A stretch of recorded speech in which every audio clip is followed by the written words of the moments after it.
Picture this, you wake up one day and poof, 11 days have vanished. It's like they were never there. Sounds crazy, right? But this actually happened. In 1752, people in Britain and its colonies lost 11 days from their calendars. Why?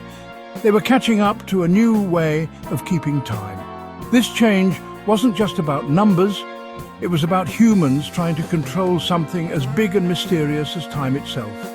Join me as we explore the lost days of history and learn how people have tried to make sense of time using calendars.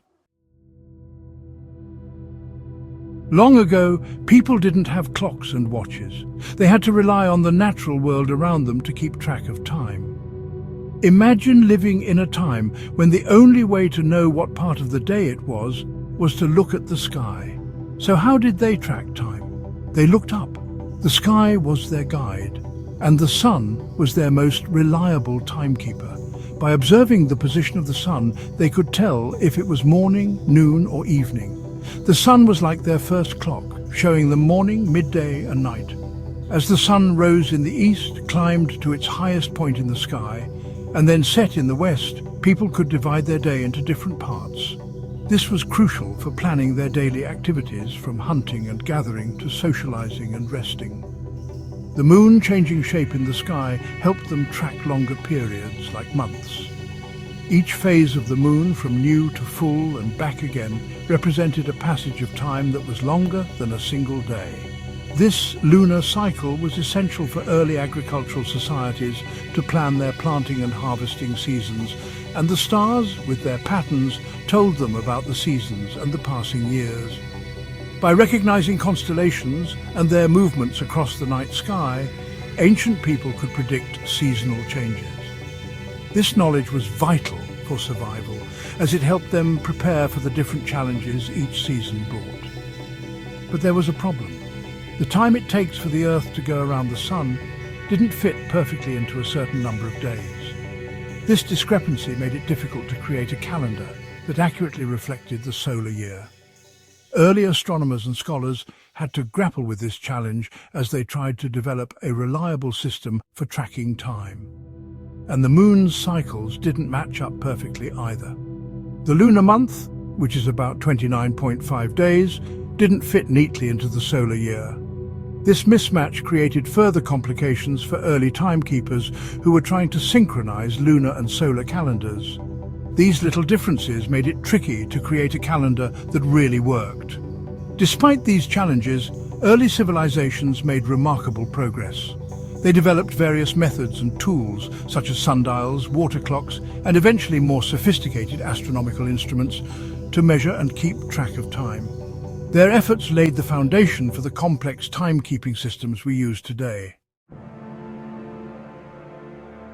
Enter Julius Caesar. This Roman leader decided to fix the calendar mess. In 45 BC, he introduced the Julian calendar, named after himself, of course. This calendar tried to match up with the Earth's journey around the Sun. It had 365 days, with an extra day every 4 years to make up for those extra bits of time. The Julian calendar was a big improvement and was used for a very long time. But even Caesar's calendar had a tiny flaw, a mistake that would cause problems later on. Remember that tiny flaw in the Julian calendar? It might have seemed insignificant at first, but over centuries it became a significant issue.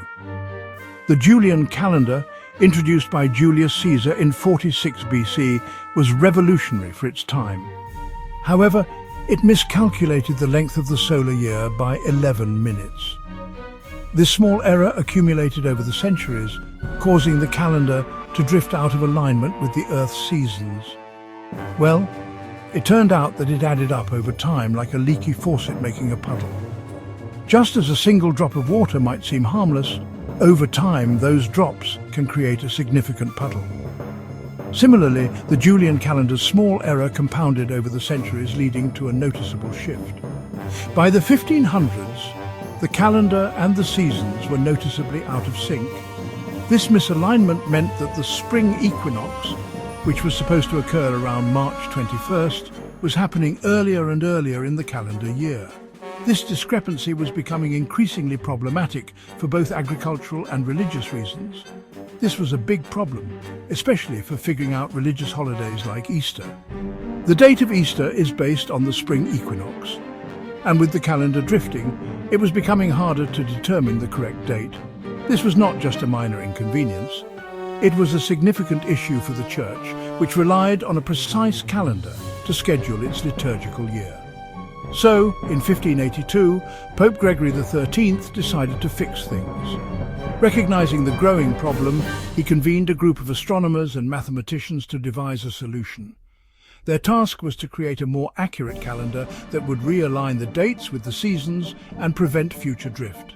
He introduced the Gregorian calendar, which made some adjustments to how leap years worked.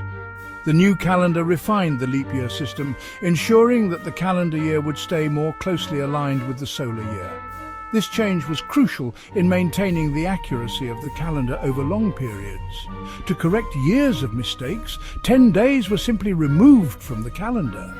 This drastic measure was necessary to bring the calendar back in line with the seasons. On October 4th, 1582, people went to bed, and when they woke up, it was October 15th. Those 10 days were simply skipped, never to be experienced. Imagine going to bed on October 4th and waking up on October 15th. It must have been a surreal experience for people at the time. This bold move by Pope Gregory XIII and his team of experts ensured that the calendar would remain accurate for centuries to come, aligning our days more closely with the Earth's journey around the Sun. While most of Europe adopted the Gregorian calendar, Britain held on to the old Julian calendar for over 170 years. They eventually realized that using a different calendar from the rest of Europe was causing problems.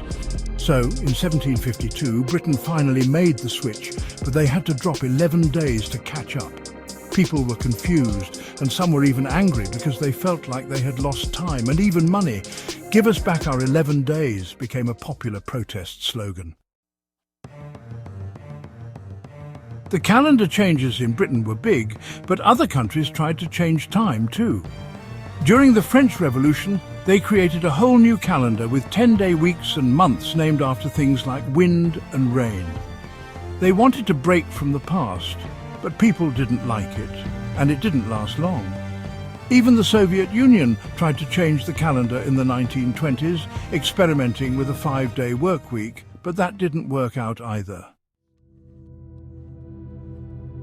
All these stories about calendars shows how much humans want to organize and control time. Even today, people still debate the Gregorian calendar. Some think it's too complicated, and others point out that it's based on old Roman and Christian traditions. Trying to create the perfect calendar is really about how strangely humans relate to time. We feel time passing, with days and nights, seasons changing and getting older. But we also try to divide time into smaller pieces, seconds, minutes, hours, to understand it better. We talk about time moving forward, but our memories can take us back to the past, making time feel a bit bendy. What will our relationship with time be like in the future? As we advance technologically, our perception and interaction with time are bound to evolve. Imagine a world where time is not just a linear progression, but a flexible dimension we can manipulate. Will we invent new technologies that change how we experience time, maybe even slowing it down or speeding it up? Scientists are already exploring ways to alter our perception of time through various means, such as virtual reality and advanced neuroscience. These innovations could allow us to experience moments more intensely or stretch them out, making a single second feel like a minute or vice versa.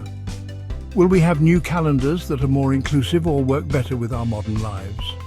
Our current calendar system has evolved over centuries, but it still has its limitations. Future calendars might be more adaptable, taking into account different cultural practices and personal preferences. Imagine a calendar that adjusts to your unique lifestyle, optimizing your schedule for maximum productivity and well-being. One thing is for sure, humans will never stop being fascinated by time. From ancient sundials to modern atomic clocks, Our quest to measure and understand time has been relentless.